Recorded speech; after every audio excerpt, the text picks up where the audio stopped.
December 1st, World AIDS Day, a day when people from around the world work together to bring attention to the global HIV/AIDS epidemic. In South Africa, Cape Town children sang. In Vienna, children let out balloons. Artists in India built a 50-foot-long AIDS red ribbon sand sculpture. And at the White House, President Bush announced that treatment had been provided for more than 2 million Americans with HIV/AIDS.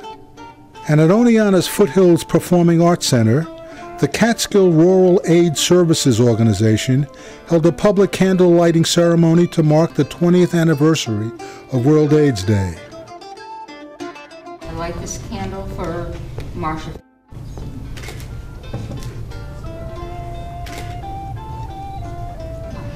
Every year, Marsha lighted a candle for her friend John. And she's not here to do it this year. Worldwide, 33 million people are suffering from HIV/AIDS, with nearly 7,500 new infections every day.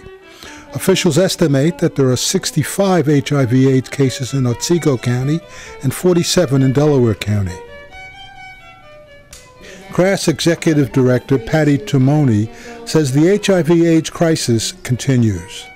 I kind of see us as being a microcosm of, the world. It's increasing. It's here. It's not gone. Hank Nichols of Cooperstown spoke about his son Henry, who died in the year 2000 at the age of 27. Henry was about 10 years old, and this is a picture of him playing in Maine, about 10 years old, when he was infected with AIDS. Henry was born with the genetic disease hemophilia, and in 1984 found out he had become infected from one of the more than 400 blood transfusions he received. Henry and his family told no one until 7 years later, when he was diagnosed with full-blown AIDS. On March 8, 1991, he went from being a secret closeted AIDS patient to being an international AIDS advocate.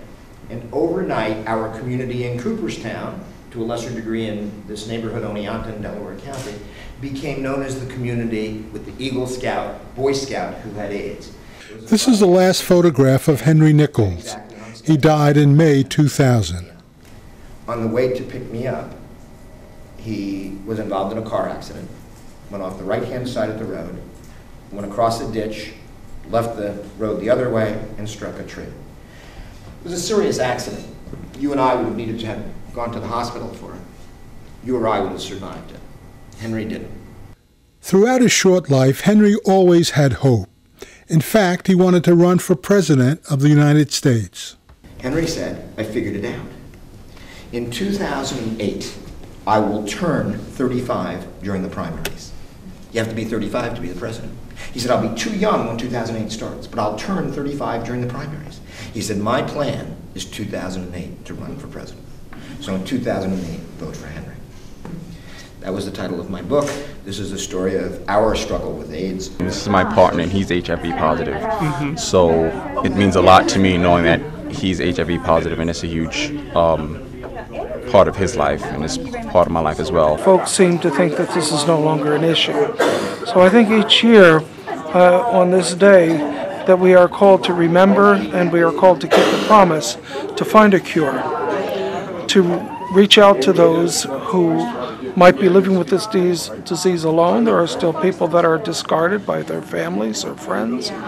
They're losing their jobs. There's all kinds of hate crimes against them. And we have to remember that they're people. And this is what this particular day does. Hank Nichols says that if things continue as they are, we will all know someone who has died from AIDS.